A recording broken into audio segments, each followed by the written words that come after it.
Bueno, ahora, como digo, los consejeros justo tomaron posesión ayer. En agosto nos vamos a dedicar un poco pues a ordenar los departamentos, a poner las tareas, y mi compromiso tiene que ser sobre todo ese acuerdo programático que hemos cerrado entre las tres fuerzas políticas, y la lealtad a los socios exige primero que nos sentemos con ellos una vez que tengamos ya organizados los departamentos y ver qué es lo primero que llevamos. Bueno, yo creo que el empleo, que es la principal preocupación de la ciudadanía, bueno, tiene que ser nuestra principal ocupación, y pelear por mejorar la calidad del empleo desde el diálogo social creo que tiene que ser una de las primeras medidas de este gobierno. Lo que acaba de nacer el gobierno de Navarra es un gobierno basado en el diálogo.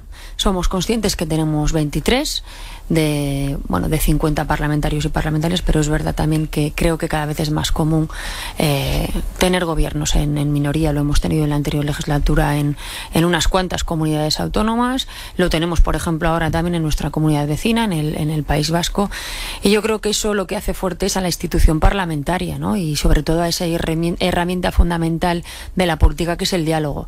Y bueno, yo creo que el emplazamiento al diálogo a todas las fuerzas políticas presentes en la Cámara del Parlamento está desde el minuto uno.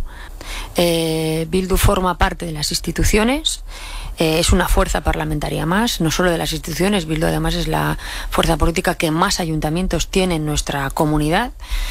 Y como digo, nuestra idea era hacer un gobierno pues con Gero Abay, con Podemos y con Izquierda Ezkerra, y hemos conseguido 23 frente a 20 de la derecha, 23 escaños frente a 20 escaños que ha conseguido sumar la derecha. Ellos son una coalición de partidos que han conseguido 20 escaños, nosotros somos también una coalición de partidos que hemos, una alianza de partidos que hemos conseguido 23 escaños, por lo tanto ahí está nuestra legitimidad. A mí me parece que hay que hacer un ejercicio de ponerse en el lugar de la otra persona, de empatizar con los que han sido víctimas, y no me parece, como digo, oportuno ningún tipo de homenaje a quien ha ejercido daño sobre otras personas. Navarra es una comunidad que siempre se ha conocido como una comunidad solidaria.